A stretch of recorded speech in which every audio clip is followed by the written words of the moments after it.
ಸಭೆಗೆ ವಂದನೆ. ಈ ಗುರುಭ್ಯೋ ನಮಃ. ಮೊದಲಿಗೆ ಪ್ರಾಣಾಯಾಮ ಅಂತ ಹೇಳಿದ್ರೆ ಆ ಒಂದು ಉಸಿರಾಟ, ಆ ವಾಯು ಪುತ್ರನಾದ ಹನುಮಾನನ ಸ್ಮರಣೆ ಮಾಡುತ್ತಾ ಪ್ರಾರಂಭ ಮಾಡೋಣ.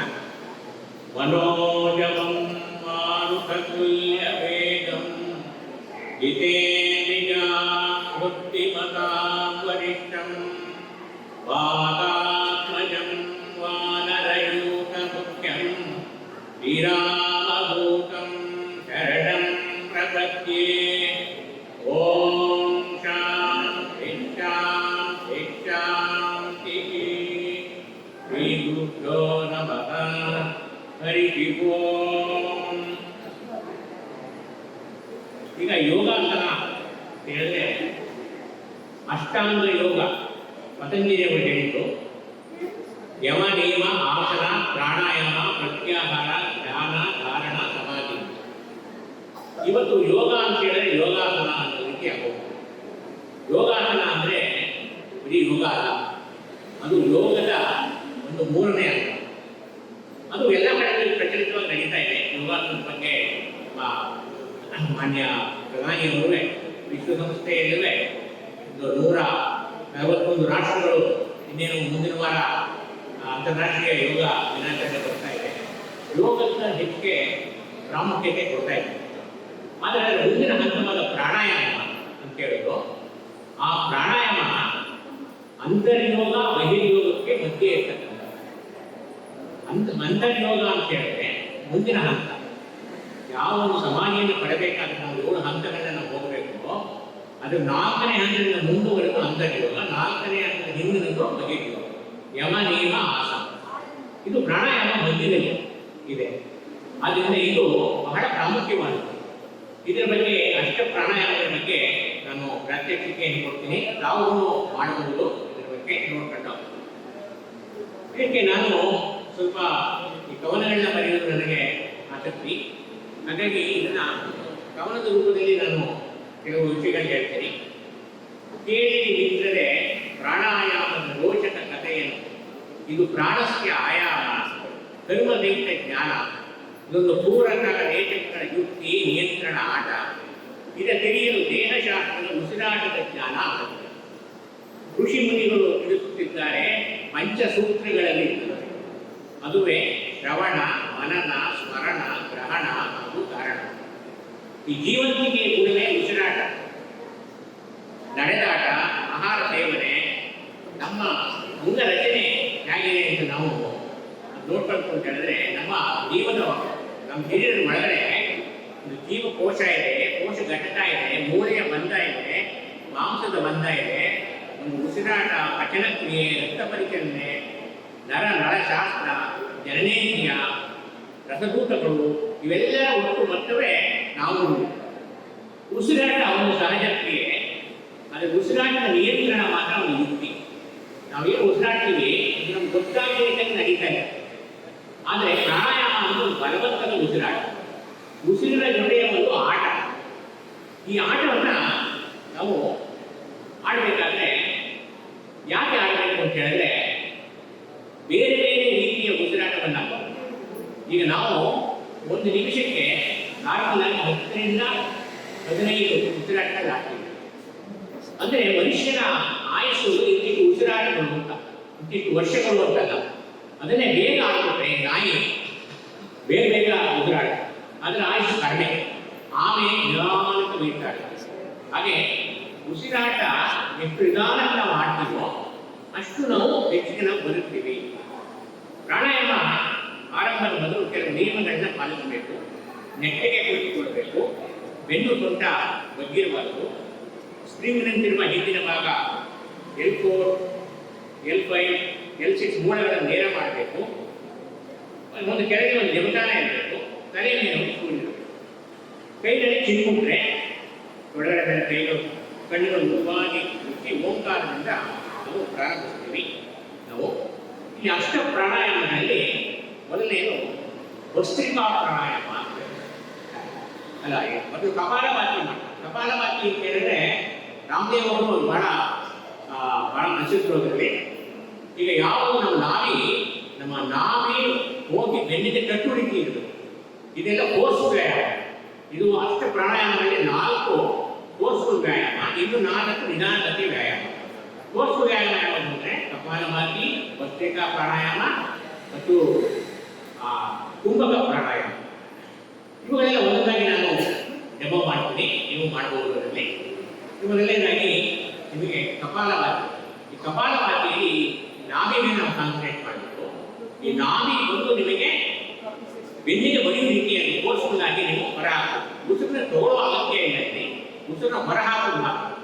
ನಿಮಗೆ 20 ಕೌಂಟ್ಸ್ ಮಾಡೋಣ. ಫೋರ್ಸ್ಫುಲ್ ಆಗಿ ನಾಭಿ ಮೇಲೆ ಕಾನ್ಸಂಟ್ರೇಟ್ ಮಾಡಿ ಈ ನಾಭಿ ಬಂದು ಬೆನ್ನಿಗೆ ಬರೆಯುವ ರೀತಿ ಇಟ್ಟುಕೊಂಡು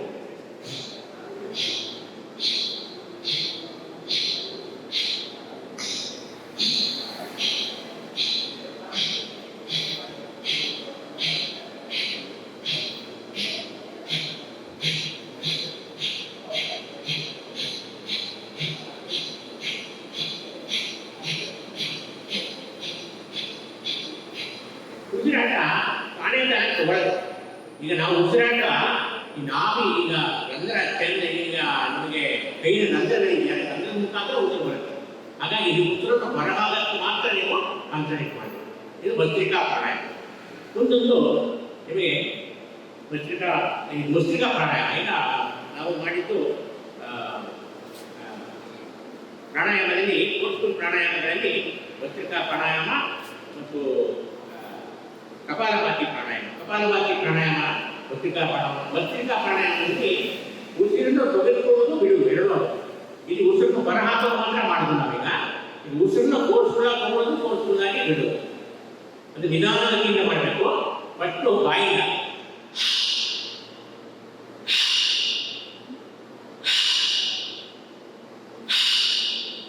ಆಮೇಲೆ ಒಂದು ಕೈಯಿಂದ ಒಂದು ಕೊಳ್ಳೆಯನ್ನು ಮುಚ್ಚಿಕೊಳ್ಳಿ. ಫೋರ್ಸ್ಫುಲ್ ಆಗಿ ಉಸಿರು ತಗೋಬೇಕು, ಫೋರ್ಸ್ಫುಲ್ ಆಗಿ ಉಸಿರು ಬಿಡಬೇಕು. 1 ಸೆಕೆಂಡ್ ಉಸಿರು ತಗೋಬೇಕು, 1 ಸೆಕೆಂಡ್ ಹೊಟ್ಟೆ ಬಿಡಬೇಕು.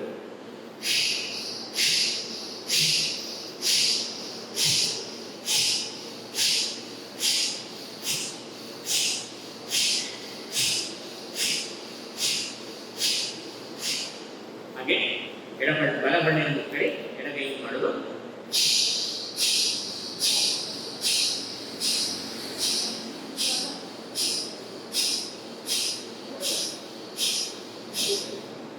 ಈಗ 2 ಕೈಗಳಿಗೆ ಮಾಡೋದು.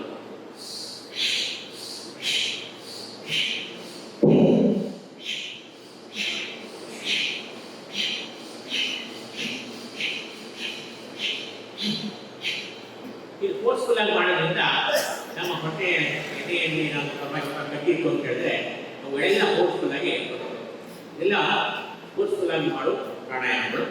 ಮುಂದಿನ ಉಜ್ಜಾಯಿ ಪ್ರಾಣಾಯಾಮ. 3ನೇ ಉಜ್ಜಾಯಿ ಪ್ರಾಣಾಯಾಮ ಅಂತ ಹೇಳಿದ್ರೆ ಈ ಗಲ್ಲವನ್ನ ಈ ಕತ್ತಿನ ಗುರಿಗಳಿಗೆ ಬಗ್ಗಿಸ್ತೀವಿ. ಈಗ ನೀವು ಉಸಿರು ತಗೋಬೇಕು. ನಾಲ್ಕಾவது ಉಸಿರು ತಗೊಳಕ್ಕಾಗಲ್ಲ, ಅದನ್ನು ಬಲವಂತವಾಗಿ ಗೊರಕೆ ಹೊಡಿತಿರ್ತ ಆ ರೀತಿ ಉಸಿರು ತಗೋಬೇಕು. ಆಮೇಲೆ ಅದನ್ನು ಸ್ವಲ್ಪ ಹೊತ್ತು ಹಾಗೆ ಇಟ್ಕೋಬೇಕು. ಉಸಿರು ಯಾವಾಗ ತಗೊಂಡಾಗ ಹೊಟ್ಟೆ ಮುಂದೆ ಬರುತ್ತೆ, ಉಸಿರು ಬಿಟ್ಟಾಗ ಹೊಟ್ಟೆ ಹಿಂದೆ ಹೋಗುತ್ತೆ. ನಿಮಗೆ ಹೊಟ್ಟೆ ಮೇಲೆ ಕೈ ಇಟ್ಕೊಂಡಿದ್ರೆ ಗೊತ್ತಾಗುತ್ತೆ. ಉಸಿರು ತೆಗೆದುಕೊಂಡಾಗ ಹೊಟ್ಟೆ ಮುಂದೆ ಬರಬೇಕು, ಉಸಿರು ಬಿಟ್ಟಾಗ ಹೊಟ್ಟೆ ಹಿಂದೆ ಹೋಗುತ್ತೆ. ಕೆಲವರು ಇದನ್ನ ರಿವರ್ಸ್ ಆಗಿ ಮಾಡ್ತಾರೆ. ಇದನ್ನು ಸರಿಯಾಗಿ ಮಾಡುವ ಉದ್ದೇಶ ಏನು ಅಂತ ಹೇಳಿದ್ರೆ ಉಸಿರು ತಗೊಂಡಾಗ ಹೊಟ್ಟೆ ಮುಂದೆ ಬರುತ್ತೆ, ಉಸಿರು ಬಿಟ್ಟಾಗ ಹೊಟ್ಟೆ ಹಿಂದೆ ಬರುತ್ತೆ. ಯಾವುದೇ ಪ್ರಾಣಾಯಾಮ ಮಾಡಬೇಕು ಮತ್ತು ನಿಶ್ವಾಸ ಮಾಡಬೇಕು. ಮೊದಲಿಗೆ ನಿಶ್ವಾಸ, ವಿತೌಟ್ ಚಿನ್ಲಾಕಂದ್ರೆ ಈ ಕತ್ತಿನ ಗಲ್ಲವನ್ನ ಕತ್ತಿನ ಕುಡಿಗೆ ಹಾಕಬೇಕು. ಇಲ್ಲಿ ಹಾಕಲು ಲಾಕಾಯಿತು. ಈಗ ಫೋರ್ಸ್ಫುಲ್ ಆಗಿ ಉಸಿರು ತಗೋಬೇಕು, ಹೊರಗೆ ಹೊರಗೆ ಅದನ್ನು ಹಾಗೆ ಸ್ವಲ್ಪ ಇಟ್ಕೋಬೇಕು. ನಂತರ ಫೋರ್ಸ್ಫುಲ್ ಆಗಿ ಈಚೆ ಹಾಕಬೇಕು.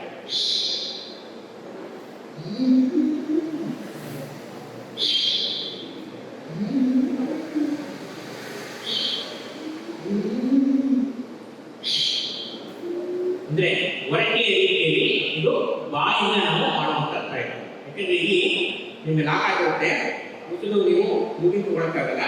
ಇಲ್ಲಿ ಹೊರಕ್ಕೆ ಗಂಟಲು ಉಸಿರು ಕೊಡ್ತೀರಿ. ಅದನ್ನ ಸ್ವಲ್ಪ ಬಿಗಿ ಹಿಡಿದು ನಂತರ ಹೊರ ಹಾಕಬೇಕು.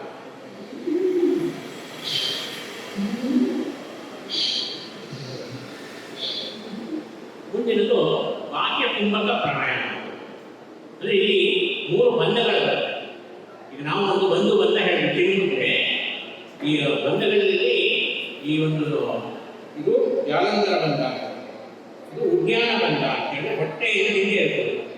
ಮೂಲ ಬಂಧ ಅಂದರೆ ಗುರುತ್ವಾರ ಮ್ಯಾನಸ್ ಮೇಲೆ ಇರ್ತದೆ. ಈ 3 ಹಾಕ್ಬಿಟ್ಟು ಈ ಒಂದು ಉಸಿರು ತೆಗೆದುಕೊಳ್ಳದೆ ಇರುತ್ತೆ ಕುಂಭಕ ಸ್ಥಿತಿ ಅಂತ ಹೇಳ್ತಾರೆ. 3 4 ಹಾಕ್ಬಿಟ್ಟು ಎಷ್ಟು ಹೊತ್ತಾಗುತ್ತೋ ಅಷ್ಟು ಉಸಿರು ತೆಗೆದುಕೊಳ್ಳಬಾರದು. ಅಲ್ಲಿಗೆ ನಿಶ್ವಾಸ, ಜಾಲಂಧರ ಬಂಧ, ಗಲ್ಲವನ್ನು ಕತ್ತಿನ ಕುಳಿಗಳಿಗೆ ಹಾಕಿ ಆಮೇಲೆ ಹೊಟ್ಟೆಯನ್ನು ಒಳಗೆ ಕಡೆ ಉದ್ಯಾನ ಬಂಧ, ಏನಸ್ನ ಮೇಲೆ ಕಟ್ಟಿ ಗುರುತ್ವಾರವನ್ನು ಮೇಲೆ ಇಟ್ಕೊಂಡು ಇದು ಮೂಲ ಬಂಧ. ಈಗ ಕುಂಭಕ ಸ್ಥಿತಿಯಲ್ಲಿ 5 ಹೊತ್ತಾಗಿ breathe in, breathe out, chin lock, navel lock, nares lock, hold the breath, purata, rekita, jalandhara bandha, udyana bandha, moola bandha, kumbhaka sthiti. Breathe in, breathe out, chin lock, navel lock, nares lock, hold the breath, relax, silence. ಇವು 4 post ಪ್ರಾಣಾಯಾಮಗಳು. ಯಾವ್ಯಾವ ಮಾಡೋದೀಗ ಕಪಾಲಭಾತಿ ಮಾಡೋದು, ಭಸ್ತ್ರಿಕಾ ಮಾಡೋದು, ಉಜ್ಜಾಯಿ ಪ್ರಾಣಾಯಾಮ ಮಾಡೋದು, ಬಾಹ್ಯ ಕುಂಭಕ ಪ್ರಾಣಾಯಾಮ. ಇವು 4 ಪ್ರಾಣಾಯಾಮಗಳು forceful ಆಗಿ ಮಾಡಬೇಕು. ಮುಂದಿನ 4 ಪ್ರಾಣಾಯಾಮಗಳು ನಿಧಾನಗತಿಯ ಪ್ರಾಣಾಯಾಮಗಳು. ನಿಧಾನಗತಿಯ ಪ್ರಾಣಾಯಾಮಗಳು ಅಂದರೆ ಅನುಲೋಮ ವಿಲೋಮ ಪ್ರಾಣಾಯಾಮ. ಈಗ ಒಂದು ಬಳ್ಳಿ ಮುಚ್ಚಿರುತ್ತೆ, ಎಡಬಳ್ಳೆಯಿಂದ ಉಸಿರು ತಗೊಳ್ಳೋದು, ಬಲಬಳ್ಳೆಯಿಂದ ಉಸಿರು ನಿಧಾನಕ್ಕೆ ಬಿಡೋದು, ಪುನಃ ಬಲಬಳ್ಳೆಯಿಂದ ಉಸಿರು ತಗೊಳ್ಳೋದು, ಎಡಬಳ್ಳೆಯಿಂದ ಬಿಡೋದು. ಇದು ಒಂದು ಸೈಕಲ್. ಇದನ್ನ ನಾವು ನಾಸಿಕ ಮಾಡ್ತೇವೆ ನೋಡಿ. ಇದು ಕಣೆ ಮೇಲೆ ಇರುತ್ತೆ ಒಂದು ಬೆರಳು, ಇವು 2 ಬೆರಳು ಇನ್ನೊಂದು ಫುಲ್ಲು ಬಳ್ಳೆ ಮುಚ್ಚಿರುತ್ತೆ.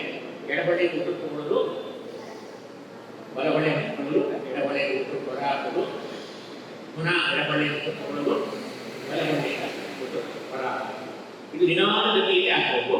ಮತ್ತು ಉಸಿರು ಹೊರ ಹಾಕೋದು ಉಸಿರು ತೆಗೆದುಕೊಳ್ಳುವುದಕ್ಕಿಂತ ಹೆಚ್ಚಿನ ಪ್ರಮಾಣದಲ್ಲಿ ಇದು ನಿಮಗೆ ಅನುಲೋಮ ವಿಲೋಮ ಪ್ರಾಣಾಯಾಮ, ನಾಡಿ ಚಕ್ರ ಪ್ರಾಣಾಯಾಮ. ಮೊದಲಿಗೆ ನಿಶ್ವಾಸ, ನಾಸಿಕಾ ಮುದ್ರೆ, breathe in, breathe out, ಬಲಬಳ್ಳೆಯಿಂದ ತಗೊಳ್ಳಿ, ಎಡಬಳ್ಳೆಯಿಂದ ಉಸಿರು ಹಾಕೋದು, ಪುನಃ ಎಡಬಳ್ಳೆಯಿಂದ ತೆಗೆದುಕೊಳ್ಳೋದು, ಬಲಬಳ್ಳೆಯಿಂದ ಹೊರ ಹಾಕೋದು. ಈ 3 ಬಾರಿ ಮಾಡಿ.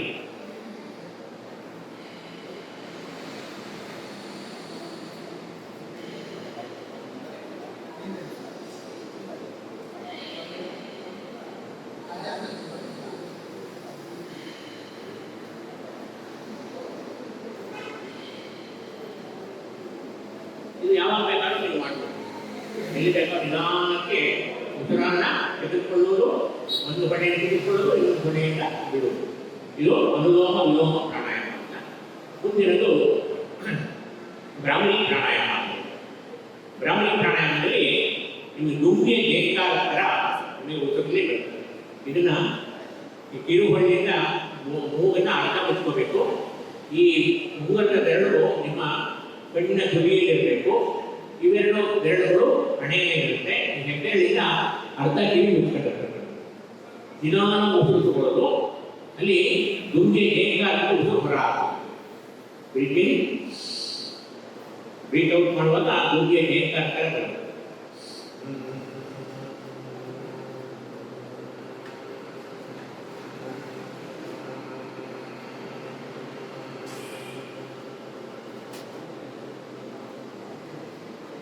ನೋಡಿ,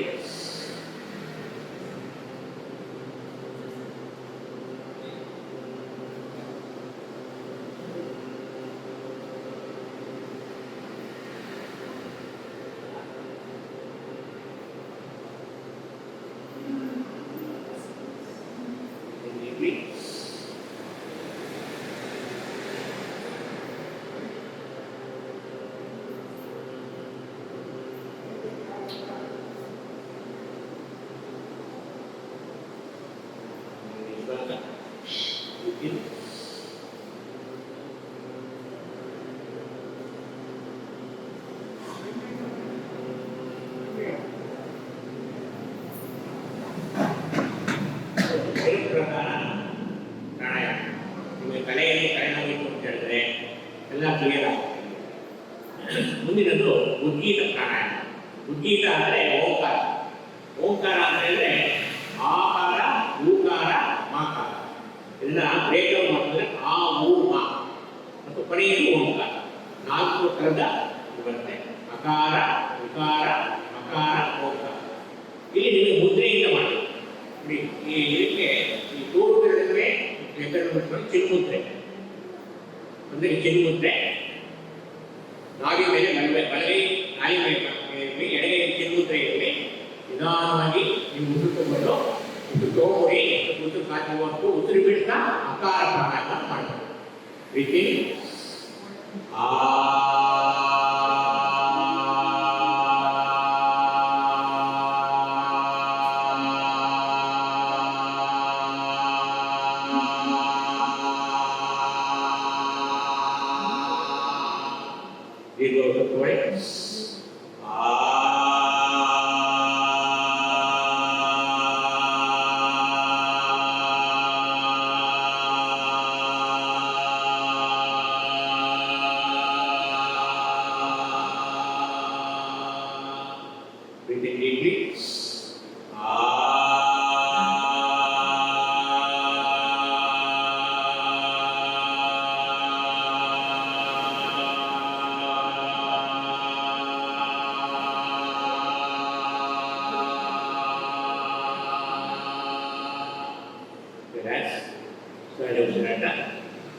ಮುಂದಿನದು ಉಕಾರ ಪ್ರಾಣಾಯಾಮ.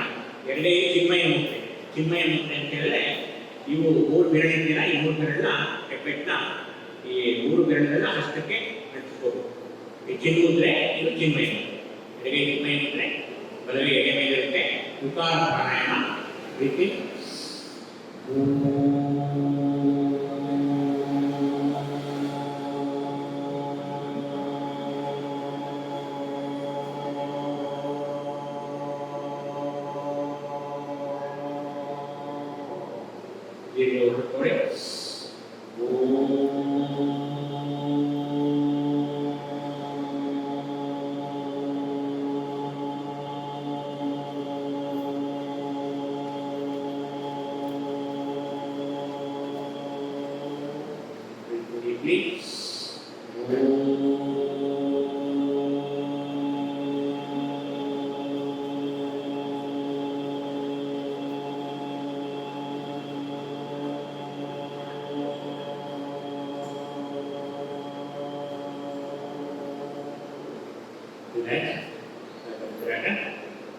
ಮುಂದಿನದು ಮಕಾರ ಪ್ರಾಣಾಯಾಮ.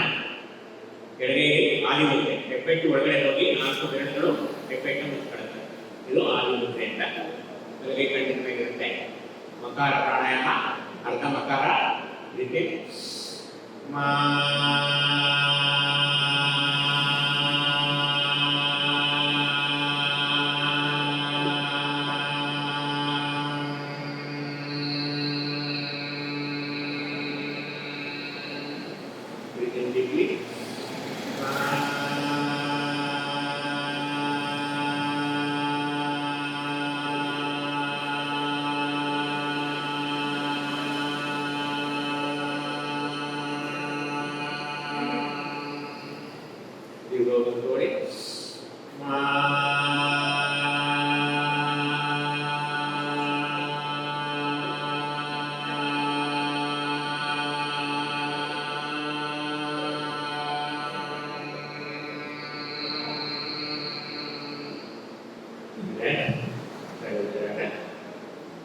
ಈಗ ಬ್ರಹ್ಮಮುದ್ರೆಯಲ್ಲಿ ಓಂಕಾರ. ಬ್ರಹ್ಮಮುದ್ರೆ ಅಂದರೆ 2 ಕೈಗಳನ್ನು ಮುಟ್ಟಿ ಹಿಡಿದು ನಾಭಿಯನ್ನು ಒತ್ತಿಟ್ಕೋಬೇಕು. ಇದಕ್ಕೆ ಓಂಕಾರವನ್ನು ಮಾಡಬೇಕು. ದೀರ್ಘವಾಗಿ ನೋಡಿ ಬಿಡ್ತಾ ದೀರ್ಘ ಓಂಕಾರ ಹೇಳೋದು ರೀತಿ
ಉಸಿರಾಟ.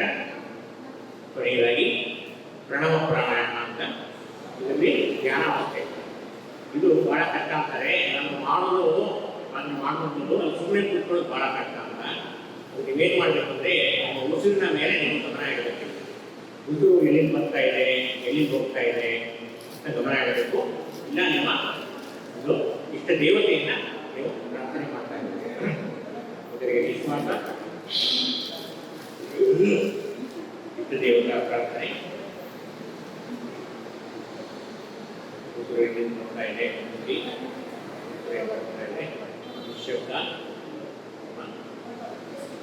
ಉಸಿರಿನ ಒಟ್ಟಾರೆ ಆಗಿ ನಿಧಾನಕ್ಕೆ ನಡೀತಾ ಇದೆ. ಧ್ಯಾನಿಸಬೇಕು.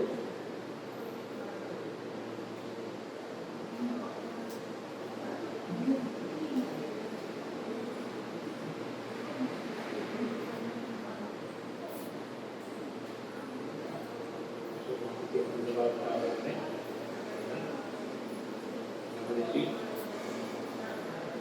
ಬುದ್ಧ ಇದನ್ನು ಆನಾಪಾನ ಸತಿ ಇರ್ತದೆ. ಆನಾಪಾನ ಉಸಿರು ಯಾವ ರೀತಿ ಹೊರಬರುತ್ತೆ, ಯಾವ ರೀತಿ ಒಳ ಬರುತ್ತೆ, ಅದನ್ನು ಪ್ರಶ್ನೆ ಉಸಿರ ಜೊತೆಗೆ ನಾವು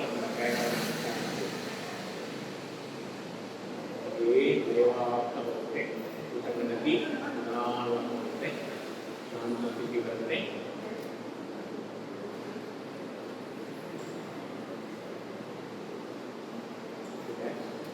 ಇದು ನಮ್ಮಲ್ಲೂ ನಾವು ಈಗ ಅನುಲೋಮ ವಿಲೋಮ ಪ್ರಾಣಾಯಾಮ ಮತ್ತು ನಾಡಿ ಶೋಧನ ಪ್ರಾಣಾಯಾಮ ಅಂತ ಹೇಳ್ತಿದ್ದಕ್ಕೆ, ಅದು ಓಂಕಾರ ಪ್ರಾಣಾಯಾಮ, ಅಕಾರ ಉಕಾರ ಅಕಾರ ಮತ್ತು ಈ ಉಜ್ಜಾಯಿ ಅಷ್ಟ ಪ್ರಾಣಾಯಾಮಗಳನ್ನು ನಾವು 4 ಭಾಗಗಳಾಗಿ ಮಾಡ್ತಿದ್ದೇವೆ. 2 ಭಾಗಗಳಾಗಿ, ಒಂದು ವೇಗವರ್ಧಕವಾಗಿ ಮಾಡೋದು, ಇನ್ನೊಂದು ನಿಧಾನಗತಿಯಲ್ಲಿ ಮಾಡೋದು. ವೇಗವಾಗಿ ಮಾಡುವುದು ನಿಮಗೆ ಉಜ್ಜಾಯಿ ಪ್ರಾಣಾಯಾಮ, ಕಪಾಲಭಾತಿ, ಬಾಹ್ಯಕುಂಭಕ ಇವೆಲ್ಲ ಫೋರ್ಸ್ಫುಲ್ ಆಗಿ ಮಾಡುವುದು. ನಿಧಾನಗತಿಯಲ್ಲಿ ಮಾಡುವುದು ಅನುಲೋಮ ವಿಲೋಮ ಪ್ರಾಣಾಯಾಮ, ನಾಡೀಶೋಧನ ಪ್ರಾಣಾಯಾಮ, ಇದು ಧ್ಯಾನಾವಸ್ಥೆ. ಇವುಗಳನ್ನ ನಾವು ಒಂದು ರೀತಿ ಏನು ಪುನರಾವರ್ತನೆ ಮಾಡುವಾಗಿದ್ದರೆ, ಪ್ರಾಣಾಯಾಮ ಮಾಡುವ ಮೊದಲು ಬೆನ್ನು ನೇರವಾಗಿರಬೇಕು. ನಾವು ಬರೀ ಉಸಿರಾಟ ಇಲ್ಲ, ಪ್ರಾಣಶಕ್ತಿಯನ್ನು ನಾವು ಹೊರಗೆ ಕೊಡ್ತೀವಿ ಅಂತ ಭಾವಿಸಿ, ನಮ್ಮ ಭಾರತೀಯ ಋಷಿ ಮುನಿಗಳು ಏನು ಹೇಳಿದ್ದಾರೆ, ಓಂಕಾರದ ಮಹತ್ವವನ್ನು, ಓಂಕಾರ ಉದ್ಗೀತದ ಮಹತ್ವವನ್ನು ಅಕಾರದಲ್ಲಿ ಪ್ರಾರಂಭ ಮಾಡಿ ಅಕಾರದಲ್ಲಿ ವಿರಮಿಸಬೇಕು, ಅದನ್ನು ಪ್ರಜ್ಞಾಪೂರ್ವಕವಾಗಿ ಕಾಣಬೇಕು. ಆ ಪ್ರಾಣಾಯಾಮವನ್ನು ನಾವು ಮಾಡುವಾಗ ನಮ್ಮ ಪ್ರಾಣಾಯಾಮ ತಪಸ್ಸಿನ ಥರ ಇದು ಜೀವ ಜಲಶಕ್ತಿ ತಯಾರಿಕಾ ಕೇಂದ್ರ. ಉಸಿರಾಟದಲ್ಲಿ ನಾವು ಆಮ್ಲಜನಕವನ್ನು ತೆಗೆದುಕೊಳ್ತೀವಿ. ಜೀವವಾಯು ಪರಿವರ್ತನೆ ಆಗುತ್ತೆ 3 ಭಾಗವಾಗಿ. ಸೈನ್ಸ್ ಪ್ರಕಾರ ಅದು ಇಂಗಾಲದ ಡೈಆಕ್ಸೈಡ್ ಆಗುತ್ತೆ, ನೀರು ಆಗುತ್ತೆ ಮತ್ತು ಶಕ್ತಿಯ ಬಳಕೆ ಆಗುತ್ತೆ. ಶುದ್ಧ ನೀರು ನಮಗೆ ಅಲ್ಲಿ ಬರುತ್ತೆ. ಭಸ್ತ್ರಿಕಾ ಪ್ರಾಣಾಯಾಮ ಅಂತಂದರೆ ಕಮ್ಮಾರದ ಕೈಯ ಚೀಲ ಕಲಾಯಿ ಮಾಡುವಾಗ ಯಾವ ರೀತಿ ಕಮ್ಮಾರ ಫೋರ್ಸ್ಫುಲ್ಲಾಗಿ ಮಾಡ್ತಾ ಇಲ್ಲ, ಆ ರೀತಿ ಫೋರ್ಸ್ಫುಲ್ಲಾಗಿ ಮಾಡುವಾಗ ಒಂದು ಉಸಿರಾಟ ತಮ್ಮ ಪ್ರಮಾಣದಲ್ಲಿ ನಡೀಬೇಕು. ಶ್ವಾಸಕೋಶದ ಶಕ್ತಿ ಮತ್ತು ಸಾಮರ್ಥ್ಯ ಎಲ್ಲ ಇದರಿಂದ ಅದ್ಭುತವಾಗಿ ನಿಮಗೆ ಬೈಸಿಕಲ್ ಪಂಪ್ ಮಾಡುವ ರೀತಿ ಆ ಚಲನವಲನಗಳು ಭಸ್ತ್ರಿಕಾ ಪ್ರಾಣಾಯಾಮದಿಂದ ನಿಮಗೆ ಮಾಡೋದ್ರಿಂದ ಶ್ವಾಸಕೋಶಗಳ ಆರೋಗ್ಯ ಚೆನ್ನಾಗಾಗುತ್ತೆ. ಒಂದು ಶುದ್ಧೀಕರಣ ಕ್ರಿಯೆ ಆಗುತ್ತೆ. 1 ಸೆಕೆಂಡಲ್ಲಿ ಉಸಿರು ಹೋಗಬೇಕು, 1 ಸೆಕೆಂಡಲ್ಲಿ ಉಸಿರು ಹೋಗಬೇಕು, ಅಷ್ಟು ಫೋರ್ಸ್ಫುಲ್ಲಾಗಿ ಮಾಡ್ತಾ ಇರಬೇಕು. ಮತ್ತು ಉಜ್ಜಾಯಿ ಪ್ರಾಣಾಯಾಮ ಅದು ಥೈರಾಯ್ಡ್ ಗ್ರಂಥಿಗಳಿಗೆ ಕಫ ರೋಗಗಳಿಗೆ ಬಿಸಿ ಗಾಳಿ ನಮಗೆ ಒಳಗೆ ಬರೋದ್ರಿಂದ ಶ್ವಾಸಕೋಶಗಳಿಗೆ ಅದು ಒಂಥರ ಮಸಾಜ್ ಥರ ಆಗುತ್ತೆ. ಮತ್ತು ಬಿಸಿ ಉಸಿರಿನ ಸಾಂದ್ರತೆ ತೀವ್ರತೆ ಈ ನಾಸಿಕಾ ಮಧ್ಯೆ ಹಾಕಿದಾಗ ಈ ಬಲಭಾಗ ಏನು ಮಾಡ್ತೀವಿ, ಇದಕ್ಕೆ ಸೂರ್ಯನಾಡಿ ಅಂತಾರೆ, ಎಡಭಾಗದಲ್ಲಿ ಚಂದ್ರನಾಡಿ ಅಂತ ಹೇಳ್ತಾರೆ. ಅಲ್ಲಿ ಇಲ್ಲಿ ಉಸಿರಾಟ ಏನು ಬಿಸಿ ಇರುತ್ತೆ ಅದು ಪೂರ್ಣವನಾಗುತ್ತೆ. ಆ ರೀತಿ ಆಮೇಲೆ ಬಂಧಗಳು ಮಾಡ್ತಾರೆ. ಬಂಧಯುಕ್ತ ಪ್ರಾಣಾಯಾಮ, ಬಾಹ್ಯಕುಂಭಕ ಪ್ರಾಣಾಯಾಮ, ಒಳಗಡೆ ಜಾಲಂಧರ ಉದ್ಯಾನ ಮೂಲ ಬಂಧುಗಳಾದಾಗ ಅಲ್ಲಿ ಆ ಉಸಿರು ಅಲ್ಲಿ ಲಾಕ. ಅಷ್ಟು ಹೊತ್ತು ನೀವು ಉಸಿರಾಡಬೇಕು. ಎಷ್ಟು ಹೊತ್ತು ಉಸಿರಾಡೋದಿಲ್ಲ ಅಷ್ಟು ನಿಮಗೆ ಲೈಫ್ ಸ್ಪ್ಯಾನ್ ಇನ್ಕ್ರೀಸ್ ಆಗಿದೆ.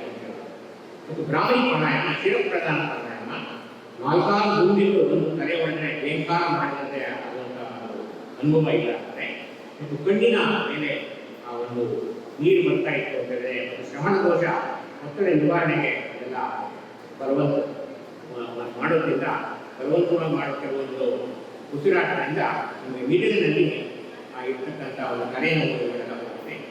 ಆ ಷಣ್ಮುಖಿ ಮುದ್ರೆ ನೀವು ಮಾಡುವಾಗ ಅಲ್ಲಿ ಬೆರಳು ಮುದ್ರೆಯ ಬಗ್ಗೆ ಒಂದು ವಿಜ್ಞಾನ ಇದೆ ಅಲ್ಲಿ. ಹಾಗಾಗಿ ಈ ಮುದ್ರಾ ವಿಜ್ಞಾನದ ಜೊತೆಗೆ ನಾವು ಪ್ರಾಣಾಯಾಮವನ್ನು ಇಲ್ಲಿ ಅಳವಡಿಸ್ಕೊಂಡಿದ್ದೀವಿ.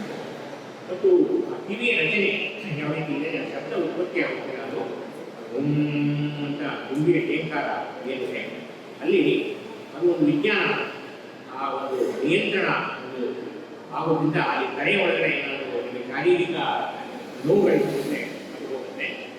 ಮತ್ತು ಅನುಲೋಮ ವಿಲೋಮ ಅದು ಆ ಯಾವುದೋ ರೋಗ ತಿಳುವಳಿಯುವ ಮುಂಚೆನೇ ಅದನ್ನು ಚುಂಟ ಹಾಕುವ ಒಂದು ಪ್ರಾಣಶಕ್ತಿಯನ್ನು ಹೊಂದಿದೆ. ಹಾಗಾಗಿ ಪ್ರಾಣಾಯಾಮ ಮಾಡಬೇಕಾದ್ರೆ 3 ನಿಯಮ ಪಾಲನೆ ಮಾಡಬೇಕು. ನಿಧಾನವಾಗಿ ಶಾಂತ ಸಮಾಧಾನದಿಂದ ಪೂರ್ವಕ ರೇಖೆಗಳನ್ನು ಮಾಡಬೇಕು. ಸಂತೋಷ ಸದ್ಭಾವನೆಗಳಿಂದ ನಾವು ಉಸಿರಾಟವನ್ನು ಮಾಡಬೇಕು. ಮತ್ತು ಈ ಭೂತಶಾಸ್ತ್ರದ ಪ್ರಕಾರ ಈ ಬರ್ನೋಲಿ ನಿಯಮ ಅಂತ ಹೇಳ್ತಾರೆ. ಉಸಿರಿನ ಕಡಿಮೆ ಬಲ ಪ್ರಯೋಗ ಮಾಡಿ ಹೆಚ್ಚು ಅದು ಮಧುರವಾಗಿ ಹರಿದಾಡಬೇಕು. ಒಳ ಹರಿವ ಜಾಸ್ತಿ ಆಗಬೇಕು. ಅಲ್ಲಿ ಉಸಿರಿಗೂ ಭಾವನೆಗೂ ಸಂಬಂಧ ಇದೆ. ಅದನ್ನು ಒಂದು ವಸ್ತ್ರವನ್ನು ಮಾಡಿ ಧನಾತ್ಮಕ ಮತ್ತು ಭಾವನಾತ್ಮಕವಾಗಿ ಆನಂದಪೂರ್ವಕವಾಗಿ ನಾವು ಆ ಒಂದು ಪ್ರಾಣಶಕ್ತಿಯನ್ನು ಒಳಗೆ ಕೊಡ್ತಾ ಇದ್ದೀನಿ ಅಂತ ಮಾಡಿದಾಗ, ಯಾಕೆಂದರೆ ಈ ಮನಸ್ಸೇ ನಮ್ಮ ಎಲ್ಲ ಕಾಯಿಲೆಗಳು ಮೂಲ. ಈ ಮನಸ್ಸು ನಿಯಂತ್ರಣ ಇದು ಪ್ರಾಣಾಯಾಮದಿಂದ ಮತ್ತು ಅಂತರ ಪ್ರಾಣಾಯಾಮ ಮುಂದಿನ ಧ್ಯಾನ ಸ್ಥಿತಿಗೆ ಹೋಗೋಕ್ಕೆ ನಿಮಗೆ ಅನುಕೂಲ ಆಗುತ್ತೆ. ಹಾಗಾಗಿ ನಮ್ಮ ಬದುಕಿನ ಏರಿಳಿತಗಳಲ್ಲಿ ಈ ನವರಸಗಳಿಂದ ಜೀವನ ಏರ್ಪೇರಾಗುತ್ತೆ. ಆ ಶಾಂತ ಸ್ಥಿತಿ ಇದೆಯಲ್ಲ, ಆ ಶಾಂತ ಸ್ಥಿತಿ ನಿಮಗೆ ಕೊನೆಯ ಒಂದು ನಾವು ಆ ಒಂದು ಧ್ಯಾನಾವಸ್ಥೆಯಲ್ಲಿ ಮಾಡಿಕೊಂಡು ಗೀಟ ಪ್ರಾಣಾಯಾಮ ಮಾಡಿದ ಮೇಲೆ ಮಾಡಿಕೊಂಡು ಆ ಪ್ರಾಣಾಯಾಮದಲ್ಲಿ ನಿಮಗೆ